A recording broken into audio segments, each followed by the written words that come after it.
Welcome everyone to Palliative Care Tasmania's special event. My name is Vinay Hiller. I'm the CEO of Palliative Care Tasmania, the state's peak body for palliative and end-of-life care. I'm joined today by my wonderful team, but I would like to start by taking a moment to acknowledge the Palawa people as the traditional custodians of Lutruwita and acknowledge that this land is never ceded. I would like to pay my deepest respects to the elders past and present, and I would also like us all to reflect on their wisdom and culture and consider the way they cared for their elders, they're sick, they're dying and they're bereaved with such care. I'd also like to welcome our PCT members and board, representatives from the Department of Health and everyone who has taken the time today to join us for this very important presentation and discussion. Before I introduce our wonderful speaker, just a little bit of housekeeping. We have over 250 people registered for today's event. We'll have 15 minutes at the end of the presentation for questions. So if you do have a question during the talk, you can submit those via the chat function and our team will be monitoring this and will make every effort to address those at the end of the presentation. If we don't answer all of the questions today, we will post, please still put your questions in and we will make every effort to answer those in pallyhub.org.au post the session.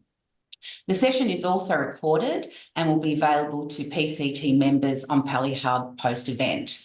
We will also be providing a link to this recording to all candidates in the 2024 state election.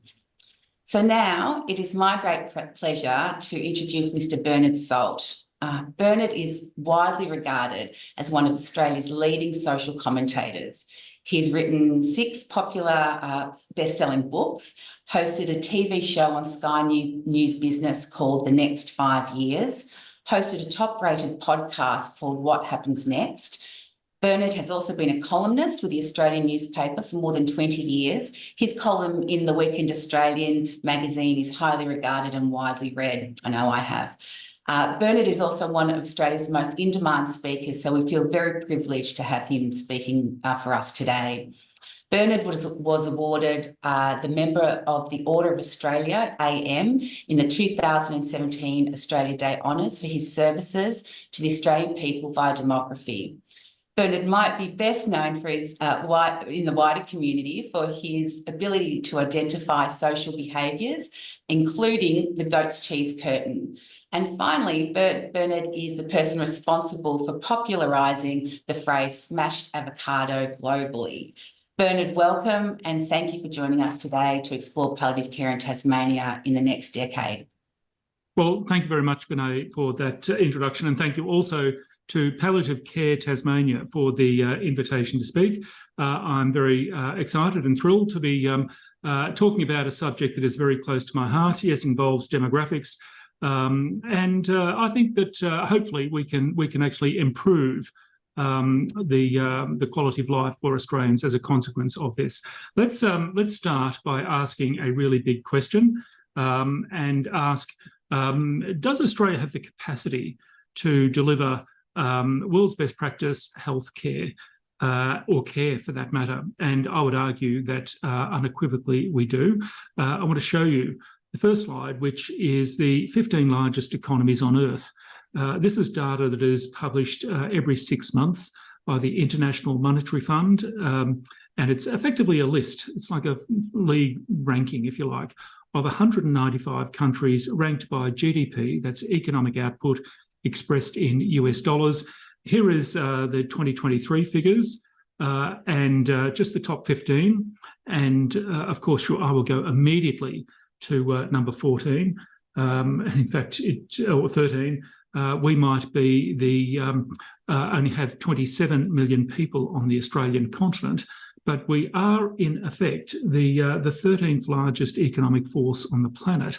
And in fact, if you were to do this analysis or look at this ranking 30 years ago in 1993, we wouldn't rank number 13, we would rank at number 24. Globalisation has been good to Australia. We have generated more wealth. Of course, there's been population growth as well. The other point I would make about this is that there is no country ranked above Australia on that list. that has a lesser population. We are really, really rich on a per capita basis. And it prompts the question, well, where do the Australians spend all their wealth and prosperity? Because by my observation, we do not spend it disproportionately on something like military adventurism. Maybe we should, but we don't. So where do the Australians spend an economy, the wealth of an economy, the same size as South Korea, with 60 million people? We've only got 27. Where do we spend that money? And I think that it's hits us right between the eyes in every city, suburb, and town on the Australian continent. I think we spend it on housing, on quality of life, on superannuation, on lifestyle. These are very, very important features to life in Australia. And I would argue that healthcare, palliative care, fits into the niche of quality of life, in fact. And that's certainly where we need to position, I think, healthcare, palliative care going forward. Let's take this further and just have a quick look at what the Australian people have done with the Australian continent, what the Tasmanians have done with the Tasmanian island thus far in the 21st century. In this map, or these two maps, I show areas of population growth in blue and population loss in red between the year 2000 and 2022. It's very simple. It's either growth or loss over that time frame. And when you stand back from this, you can see that the Australians generally, including the Tasmanians, have focused on the coast, up the coast, down the coast, sea change, tree change. Metropolitan living or big city living is very, very important to the Australian people when you look at it like this. Very interestingly, if you look at the mainland, you can see that we've lost something like 500,000 people from the red bits. We have put those into the blue bits, and we have grown the country as a whole by 7 million people, 4 million from overseas, 3 million locally. So 7 million extra people, plus another 500,000 from the red bits, have been pushed into the blue bits, and largely focused on the on lifestyle when you look at it like that. You know, the whole sea change, tree change thing. The other point I would make is that over the last 22 years, we have had the most extraordinary resources boom on the Australian continent between 2008 and 2012. We did not create one new town in the interior during that boom, which was the biggest boom since the Ballarat gold rush of the 1850s, where we created new towns in that era, and subsequently places like Ballarat and Bendigo and Broken Hill and Mount Isa and Roxby Downs and Kalgoorlie and Karratha. You could go on and on. We didn't create one new town in that last boom. What we did create was a new life form on the Australian continent. We saw the rise of the FIFO worker, fly in, fly out worker. And even now, if you go to Melbourne Airport and you look at the departures board, you can see Karratha. People are flying from Melbourne and Sydney direct to Karratha, in fact.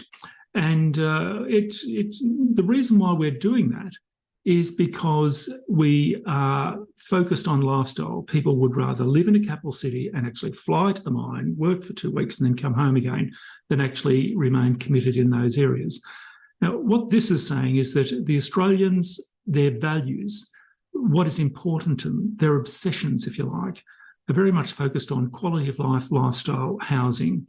And again, I come back to this same theme of we need palliative care, we need healthcare into the mindset that this is part and parcel of the quality of life that we enjoy in Australia, in fact. And when you look at the Tasmanian, I thought it was a very colourful map, and I like that because I'm quite aware of that the divide between Cascade and Bogue, and it's right across the middle of Tasmania. Yes, that dividing line is very much there in demography as well, but very much focused around the major cities, the lifestyle areas on the edges of our major cities is the point in Tasmania and on the mainland. Let's move forward. And here is a chart, very simple chart, line chart, which shows the proportion of the Tasmanian population by single year of age, from birth on the left to 100 on the right. And I've done 2 lines, one for Greater Hobart, the Greater Metropolitan Area of Hobart, and a blue line or another line for the balance of Tasmania. And when you look at the Hobart line, you can see that people actually leave the regions and come into Hobart. And then, in fact, at around the late 40s, 50s, they moved back to the regions, the retirement focus up the coast and down the coast. Very interestingly, I've done this analysis for every state in Australia. It's exactly the same. The capital city dominates. And it means that if you are delivering healthcare services, hospitals or care facilities, palliative care facilities as an example, then we need to be very aware of the distributions and it also the distribution of services to all parts of the state. But it also has an impact on the depth of the labour pool in various areas, particularly in regional areas, not always able to get the depth of the labour pool. That would also apply to volunteers. And I know that this sector, palliative care, relies enormously on volunteers as well. So, and particularly in cohorts, the 20-something, early 30-something cohort, largely because that generation tends to move to the major cities for job opportunities, education, training, and so forth. So again, you can see this geographic difference across Australia, and Tasmania is no different, in fact. It's a very interesting chart. In fact, this is it's a very dramatic chart, and one of my favourite. They're all my favourite charts, of course, but this one is I particularly like because it's so dramatic. And what it shows is the number of people coming into and out of the Australian continent, effectively air passenger movement into and out of Australia on a monthly basis from December 2000 through to December 2023. So it's 23 years times 12 is the number of months that we're tracking these figures. And you'll see that the light blue are the people coming from overseas to Australia, and the dark blue are the Australians going overseas. So if you're going to Bali, you're going out and then you come back and so forth. The reason why it's so dramatic is because it looks like someone has shot a cannonball through it on the right. And of course, that's when borders closed, February 2020. You can see the impact of the pandemic.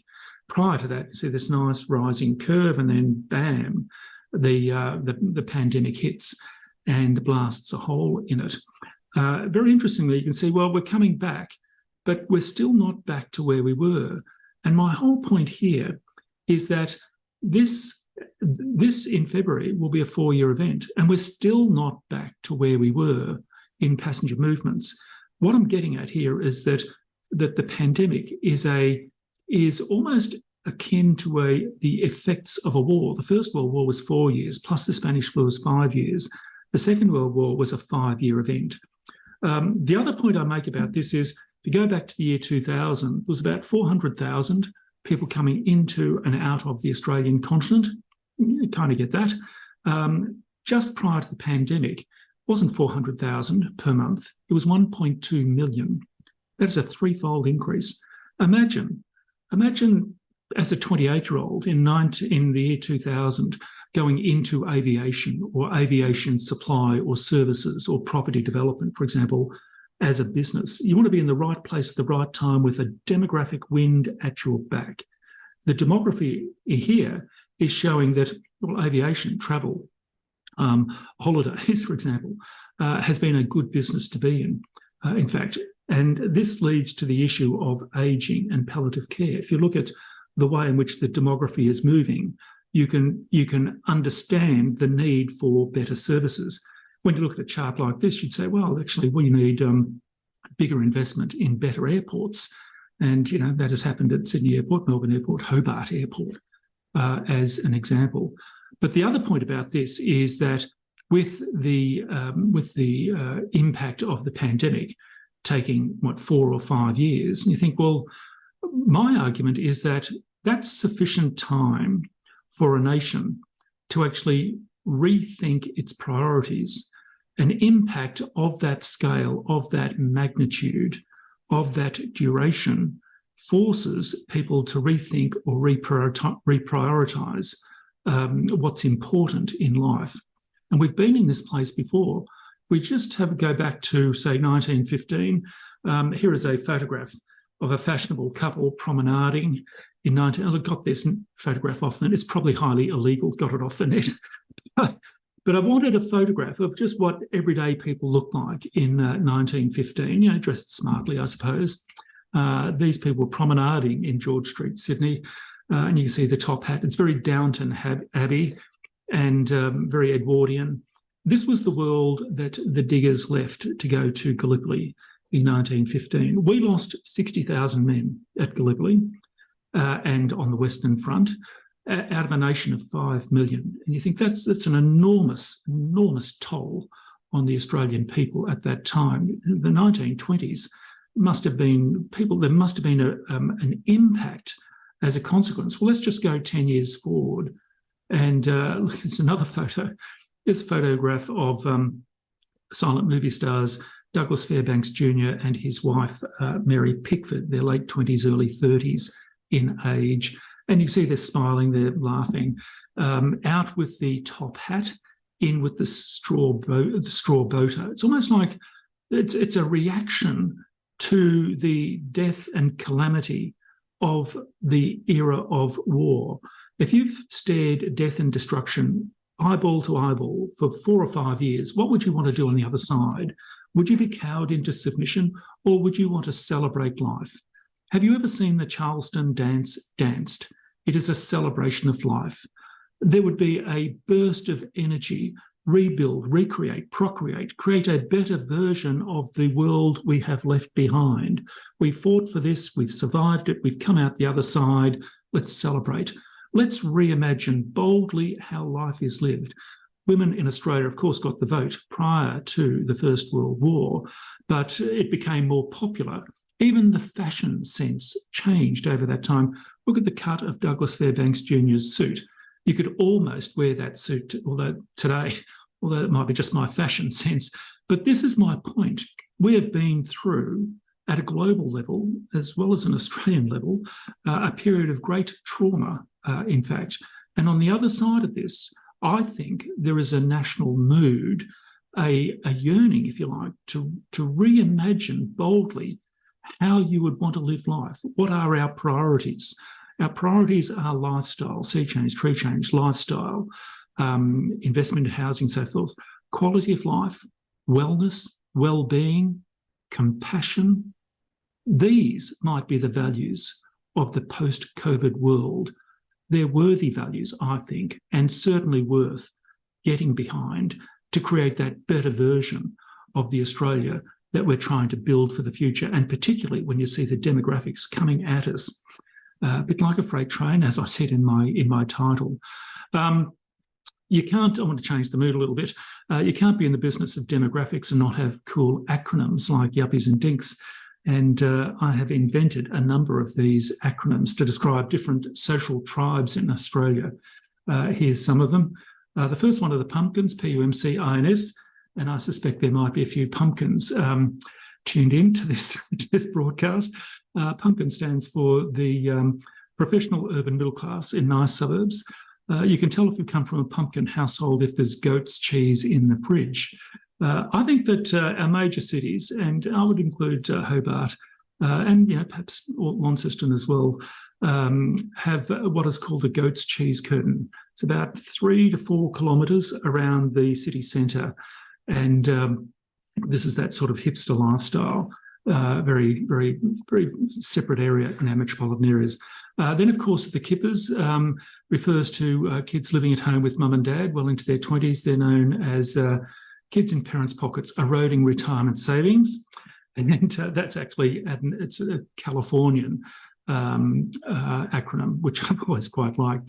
And then I wanted something, because I'm based in Melbourne, to describe the phenomenon of people fleeing the capital city, fleeing Melbourne, the Ring of Steel, during the pandemic. I called this lot the Vespers, V-E-S-P-A. In fact, virus escapees seeking provincial Australia, and they've been scootering out of our capital cities. Then, of course, everyone knows some Lombards, L-O-M-B-A-R-D-S, lots of money, but a real dickhead. In fact, was good fun in Australia. Let's take this further and look at, in fact, the way in which the life cycle has changed in Australia.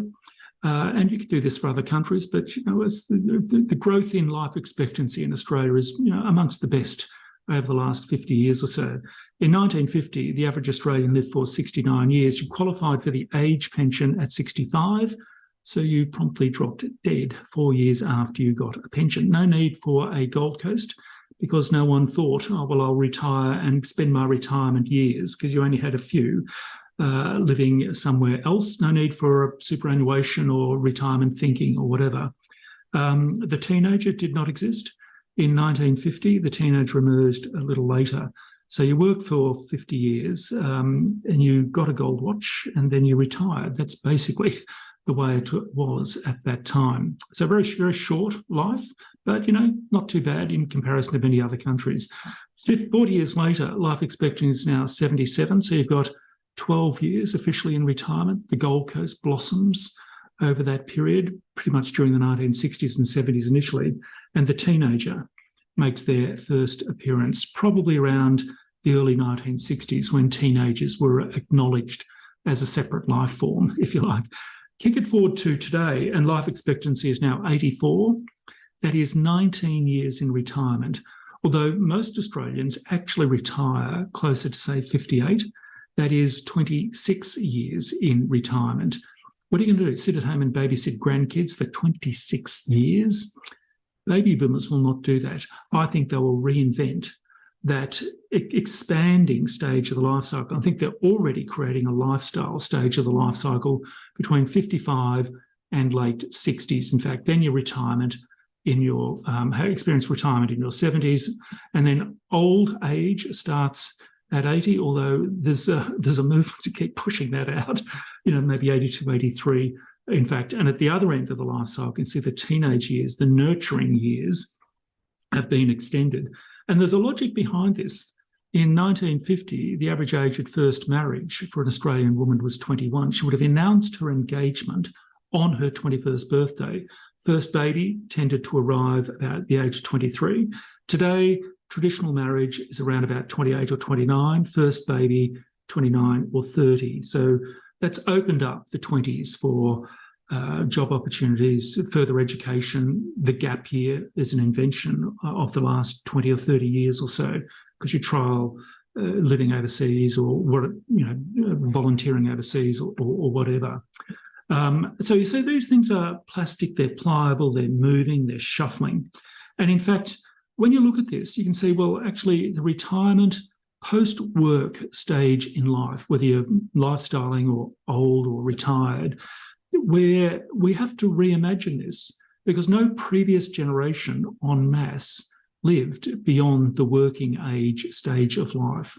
We have to imagine it, we have to conceptualise it, and we have to work out what is important, how it sits within our priorities as a people.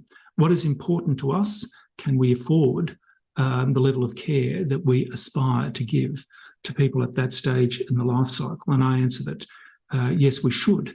We should aspire to all of those ambitions, I think. Let's move forward and look at, this is probably the most important chart of the series. And this is data that is sourced primarily from the Australian Bureau of Statistics data release last November. Every 5 years, the ABS produces a 5-year projection of the Australian population by single year of age, by state, by capital city. And it's effectively the document, the planning document that's used by federal government and other bodies throughout Australia for 5 years. It's really, really important. What this is saying for the state of Tasmania is that over the next 10 years, 2023 to 2033, the decade ahead, Tassie is going to add 36,000 people. So it's roughly, it's a bit under 4,000 people per year. I actually think it'll be a little bit more, because I think migration might be a tad higher.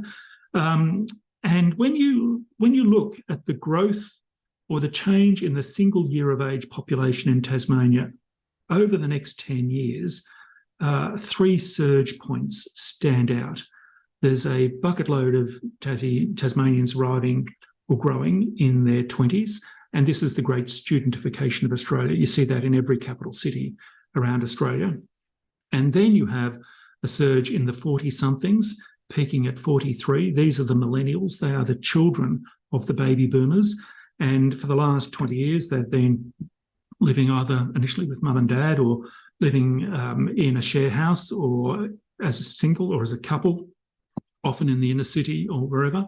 Over the next decade, this lot is going to move from their late 30s to early 40s. I think this is a gateway in the Australian life cycle. By your late 30s, you're partnered up, you have one or two or three kids. All of a sudden, you need, that inner city apartment just doesn't do it for you anymore. You need 3 bedrooms, 2 bathrooms, a front garden, a backyard, and a Zoom room. This is the pre-teen family stage of the life cycle that is going to be filled with millennials over the next decade. And this is not unique to Australia. This trend or that shape broadly, with bigger numbers, applies to Melbourne, to Sydney, to Brisbane, Perth and Adelaide, in fact. And then, of course, you can see the bucket load of baby boomers and of older exes. Exes get very upset if I don't mention that in my presentations. But that 86-year-old is very important. An 86-year-old in 2033 was born in 1946, 1947. It's the first wave of the baby boomers, and you can see them. So the first wave of the baby boomers, 86, and all their mates born in the late 40s and 50s follow on. So what we're seeing is the freight train. This is the baby boomers moving beyond their 70s. The oldest one today is 78.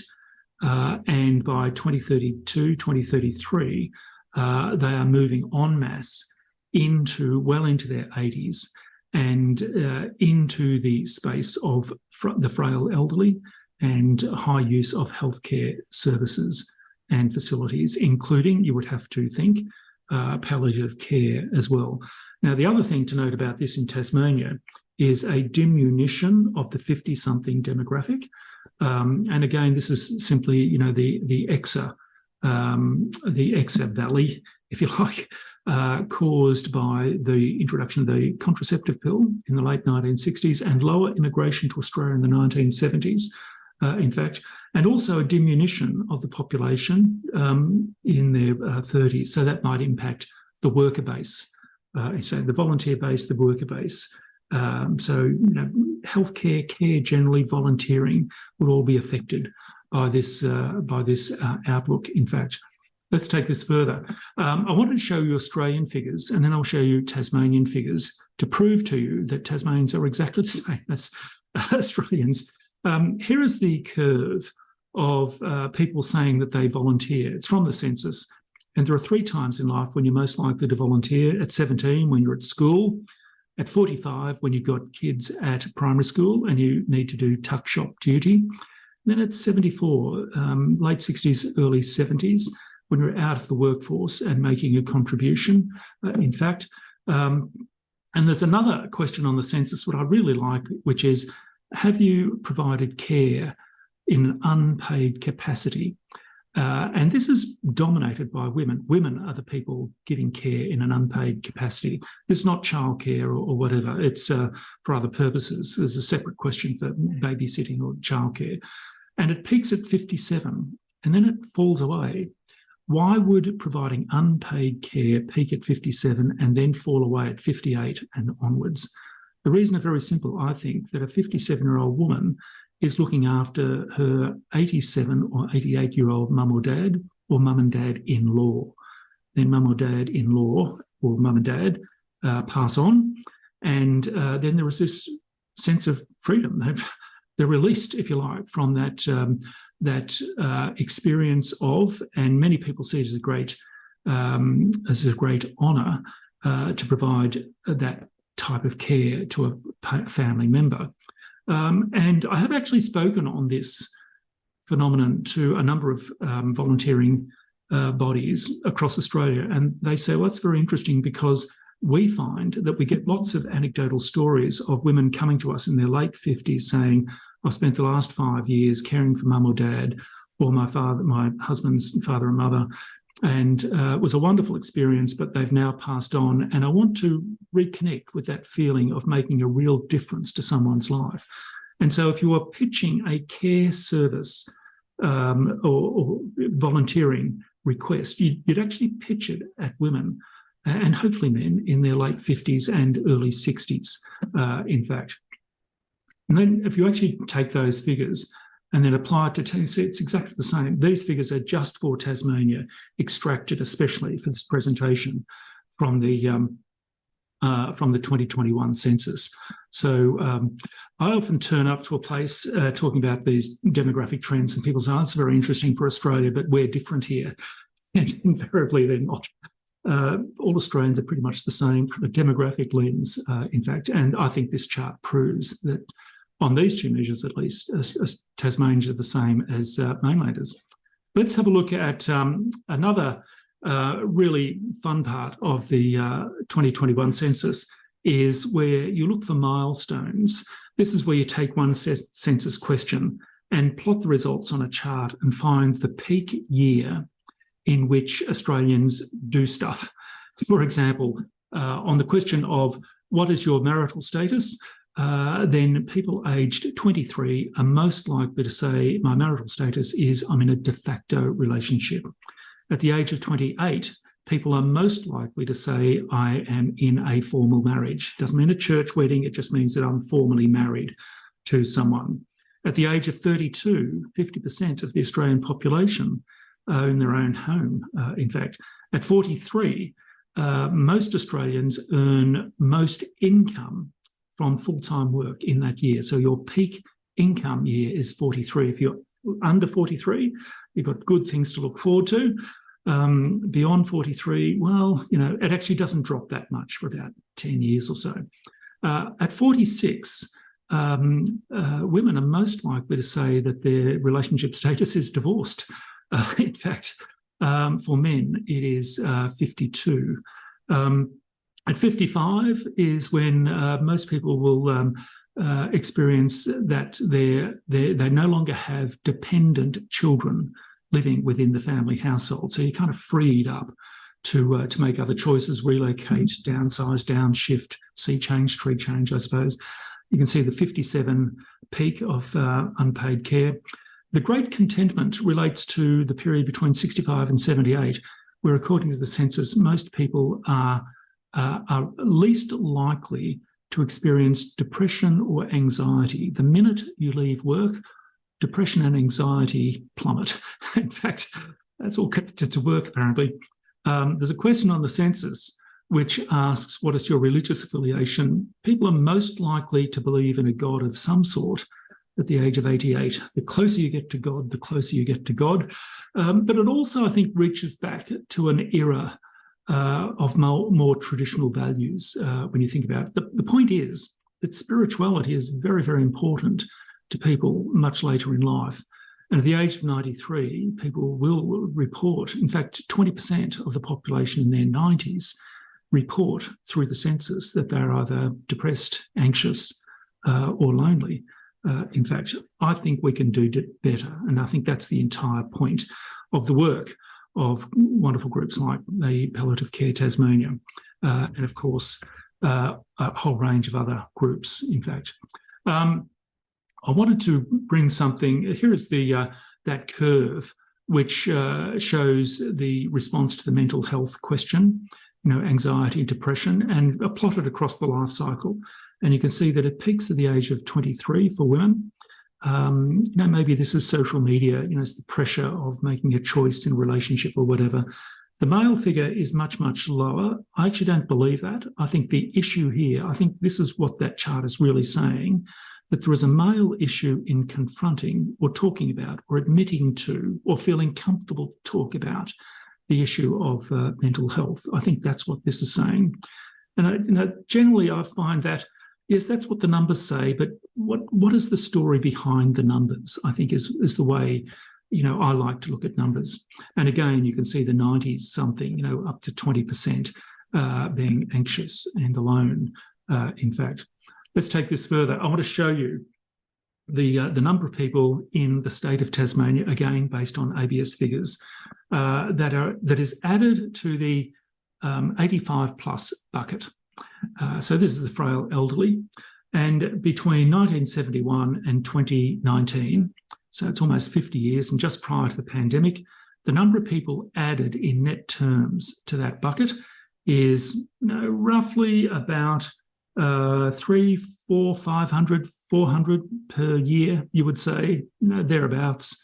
So in terms of the need for healthcare and aged care and nursing homes and palliative care, if the market is growing by about 300 per year, okay, it's a stretch, but we can manage that. Got that? Here are the figures that were released last November that speak to Tasmania, to this cohort over the next 50 years. That's the freight train.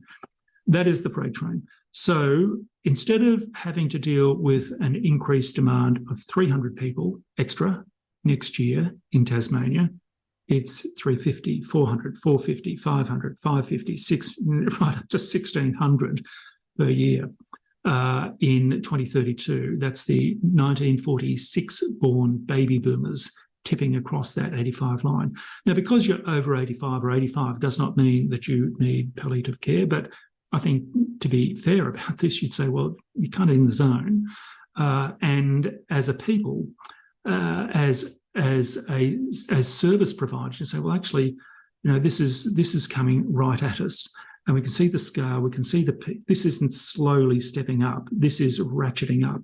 It's like a reverse ski jump, isn't it? When you look at it like that, there's no saying, well, we didn't know. Well, yeah, we do know. We can see what is coming over the next 6 years or so. Is the point? Here is some fun. We go through the census and you pick out key attributes and apply them to different geographies. Across Australia, about 16% of the people, population aged 15 and over, say they volunteer. On King Island, it's 35%. At Taroona, down south of Hobart, it's at 30%. South Hobart, 30%, double the Australian average. You can see these communities in Tasmania very, very focused on community and giving back to the community. And the other one is the 85 plus population. We've seen how that is going to ramp up over the next 6 years or so. So where are the largest concentrations? The 85 plus community is about 2% of the Australian population generally. Go to Lindisfarne and it's 7%. Was that 3.5 times the Australian average? Often it can be skewed by like a nursing home or an old people's home, if that's the right terminology, in a particular geography. Norwood, which I think is down south. No, that's in Launceston, of course. West Ulverston, more than double the Australian average. And then the other one I have is those who provided unpaid care. This is the care that peaks at the age of 57. So Forestia and Tasman, I think it's on the east coast. St Helens, Scamander, of course, also on the east coast. So what I'm seeing here, again, you can look at the numbers and say, here is a community. Look at the King Island figures, look at the St Helens figures. You think here is a community that is used to pitching in, doing what you can, helping each other. It's a wonderful reflection, I think, on the culture of Tasmania. In fact, and to be fair, you do see this in parts of the mainland as well, especially in rural and regional areas. We just move forward now to look at some of the key figures, and this data has been extracted from the Australian Institute of Health and Welfare. I'm just looking at a screen over here, and looking at the palliative care physicians. There's 311 of them, according to this source, in Australia, and at a nurse level, about 3,500. Figures for Tasmania have been provided, but they're much, much smaller, of course. Now, the interesting thing here is, I thought that's interesting. I wonder what the census says. But the point is that palliative care physician and palliative care nurse are not recognised in the 2021 census. There's a document called the Australian Standard Classification of Occupation. It has a technical definition of 1,300 different jobs. And palliative care nurse or palliative care physician is not measured separately. Now, this is really important. I want to see it measured separately at the 2026 census so I can cross-tab and measure and look at the distribution and allocation of resources across Australia, skills and resources. It's incredibly important. That document, that ASCO document, enables the ABS to identify a job called bungee jump master. There are 6 people in Australia with that occupation. And my logic is, we've got a job for bungee jump master, but we don't have a definition for palliative care nurses and palliative care physicians. So here is a way in which we can get a better hand. It's not a criticism of the way the census is, but I just think that we need to be more focused on the type of skills that we will need into the future. And this applies certainly in Tasmania, but the logic of what we're seeing in Tasmania is the same across Australia. In fact, if anything, you would argue that Tassie is a little ahead of the curve there, with an older population, but is much the same in other parts as well. About 5,100 deaths per year in Tasmania, and the rule of thumb, as I understand it, is around about 75% of those would benefit from palliative care. That's the patients, and then you add in the families and chosen loved ones, carers. There's a whole ecosystem that could benefit from that support, in fact. Let's move forward and look at the age profile of just registered nurses, that peaks at 34. The issue, I think, for general nurses is holding them in the occupation. I think many of them might take time out, have a baby or whatever, and maybe find something else to do. How do we keep them in the job? And general practitioners, pretty much the same. How do we keep these healthcare professionals in the professions that they're trained for? Is the point. Here is the age profile of nurses, of aged care and disabled carer workers at the 2016 census, and you see how it's dominated by people aged 54. Just 5 years later, this was in 2016. Here is the same figure 5 years later, and it's completely flipped to 21. And I think that what has happened here is that is the carer workforce, and the 54 peak is the aged care worker workforce. Again, I would like to see those two jobs separated. There's like 250,000 people in this job. Surely we can split that job into 2 specifics as well, so that it enables people to do all sorts of cross-tabulations to see skills, location, remuneration, and situation, if you like, for all of those workers, in fact. Let's take this further. I need to move this up a bit. What are the fastest growing jobs in Australia? Between February 2020, when the pandemic started, and November 23 last year, well, aged care, aged and disabled carers, up 74,000, registered nurses up 52,000 over that time frame. There's a pandemic, kind of get that.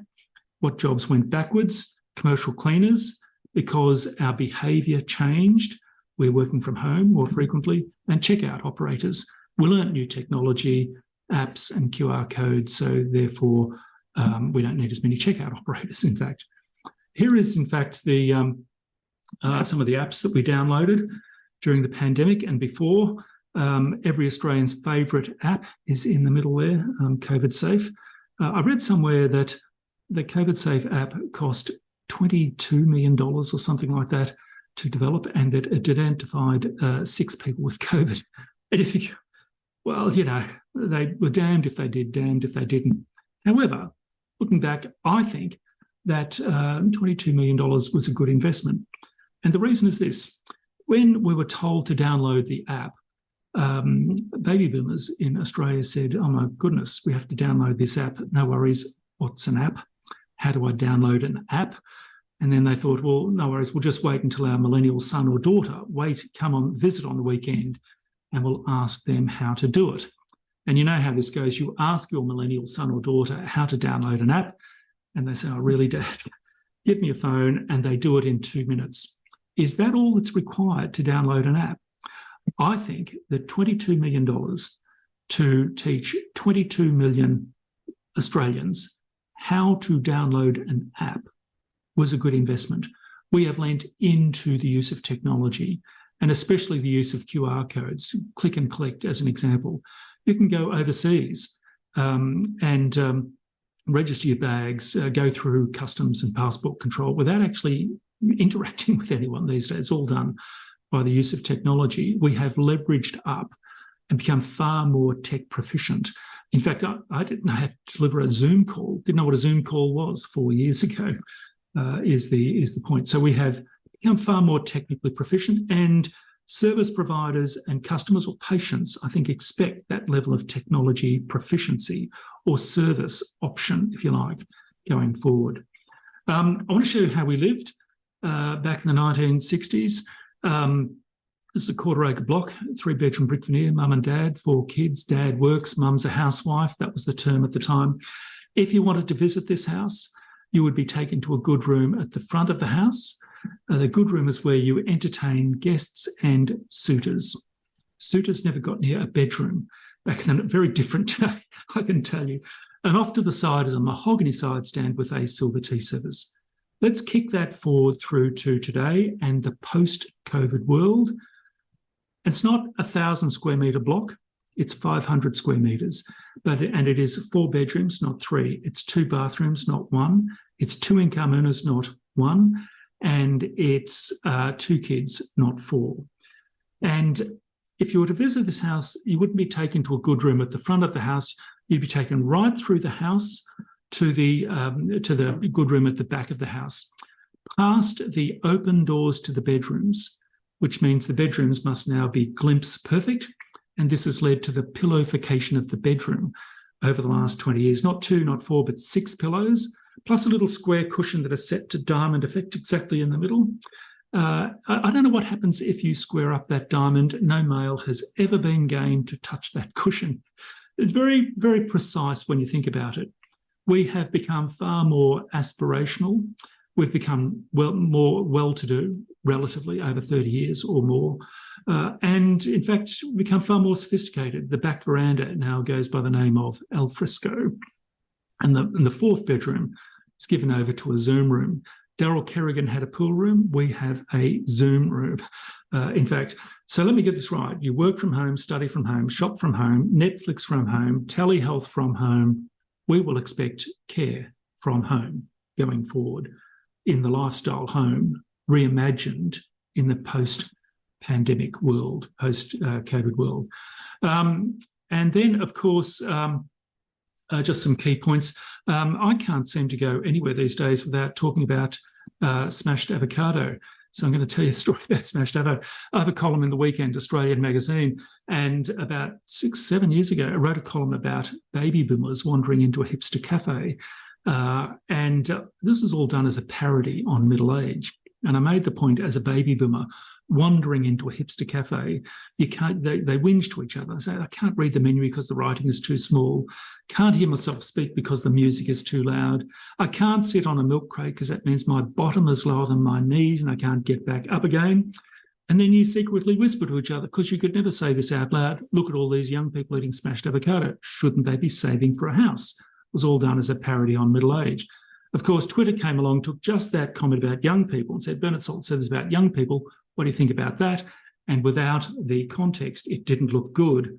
I saw that tweet go live at 6:27 a.m. on the Monday morning. By 10 a.m, I was fielding calls from the BBC in London. This thing went global, viral and feral absolutely immediately.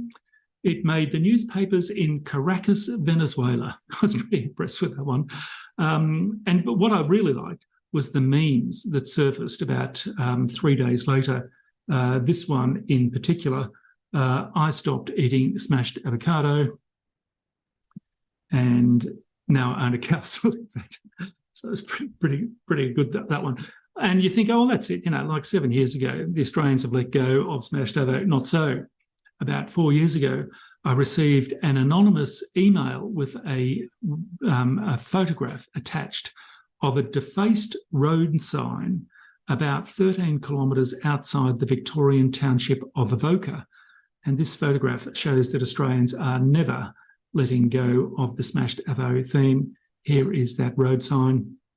Smashed avocado, $13, which I think is pretty cheap for a smashed avo. Someone else has suggested, well, if that really is a menu, then Ballarat should have been changed to Ballaratouille.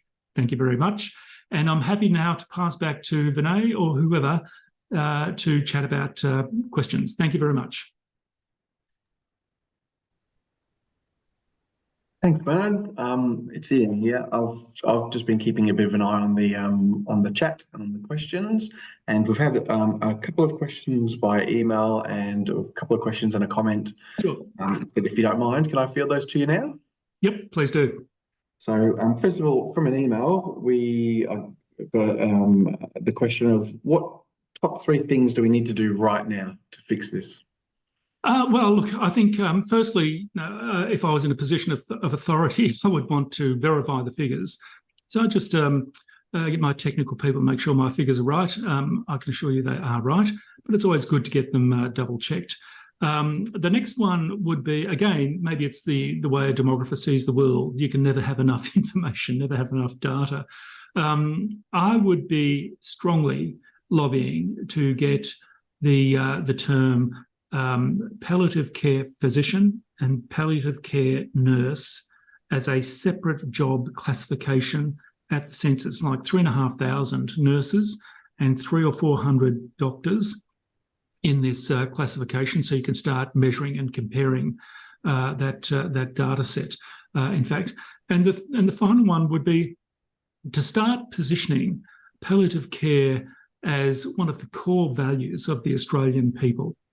Yeah, we love, suburban homes and, cafes, bars, restaurants, smashed avo, all of that. But in terms of our quality of life, but we also consider the ability to deliver compassionate care, palliative care, as a measure, as one of the key metrics for being Australian. We're a well-to-do country. We should have world-class, world's best practice care services.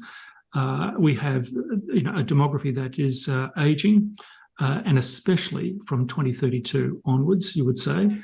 And so I think getting the right metrics and measures in place, and then working on values, core values of the Australian people.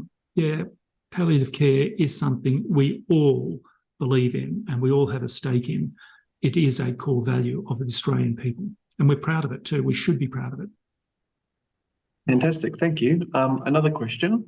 What does Bernard think are the chances that an appropriate and equitable tax on the super wealthy will be put into effect so that affordability and general lifestyle can improve for all Australians? Yeah, well, I think, my expertise is not tax, it's demography. But look, I think goes to the issue of fairness.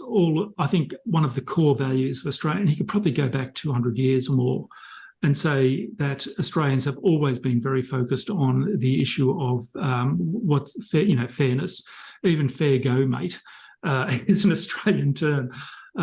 So I agree with the sentiment. I have no idea how that is achieved, how it is policed, how it is managed. All of that, that is best left to the technicians. But I think as a concept, I think again it resonates very strongly with with core Australian values.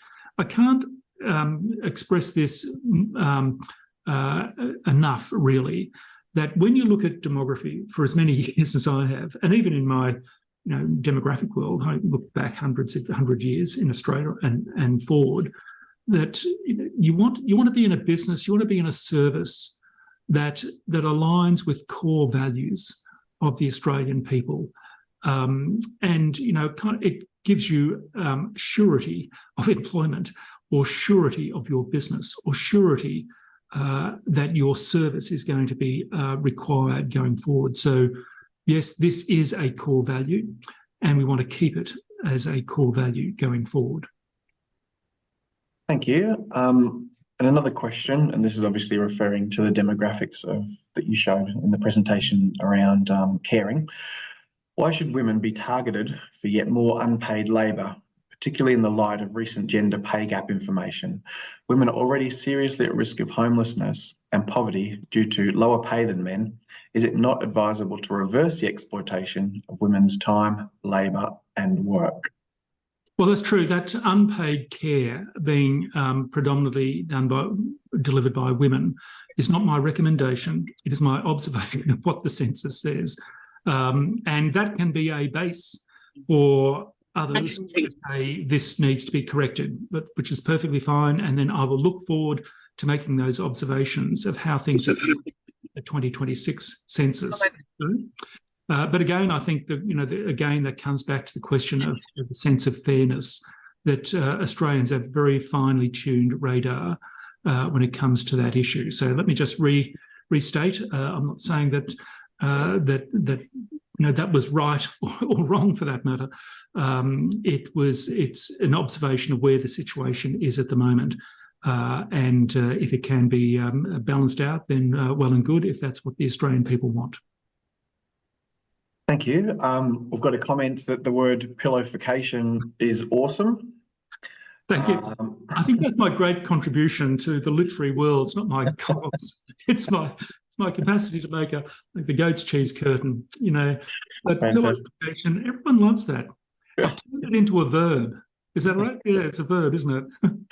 Bernard, as a demographer, and with your work with the ABS, and it is a question that's popped up, and it was a question that popped up for me as well.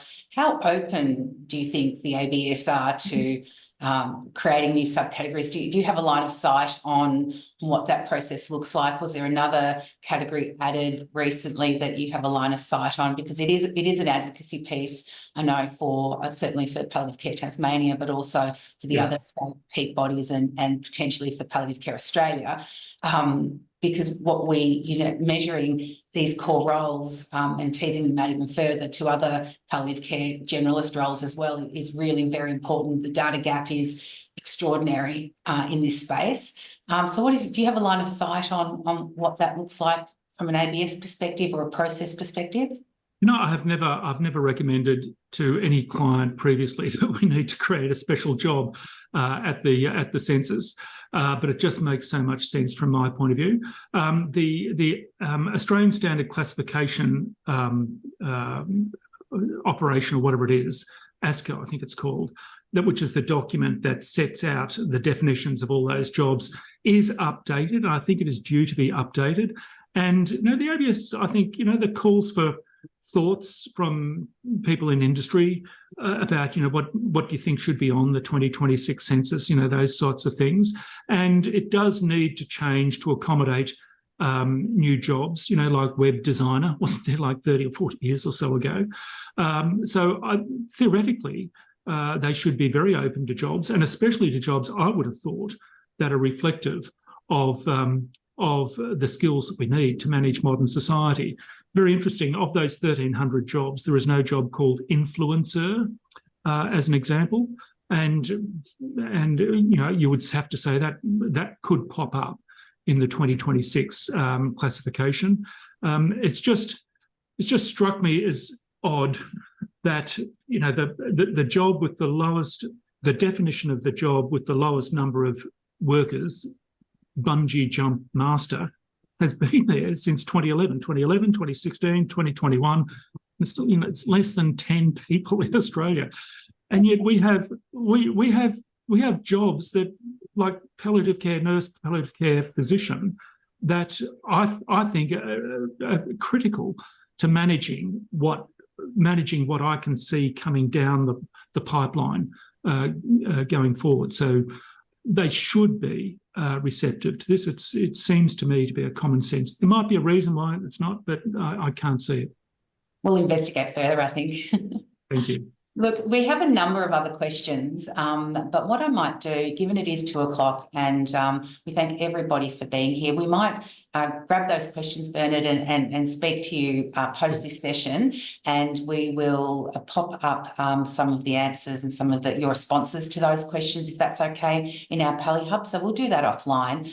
I'd just like to thank you so much for your insight today. I think it is very clear for us the freight train that is coming in terms of need and demand, and you know, the KPMG report tells us, you know, that palliative care demand is going to increase, you know, by 50% in the next, you know, 10 to 15 years. But I think the need and the urgency is much sooner. And I think you've given us a lot to think about. Thank you so much for being with us. Thank you for presenting to Tasmania and to our members and stakeholders. I'd like to thank everyone that has joined us today. And just, yeah, thank you so much for being here. Thanks, Vinay.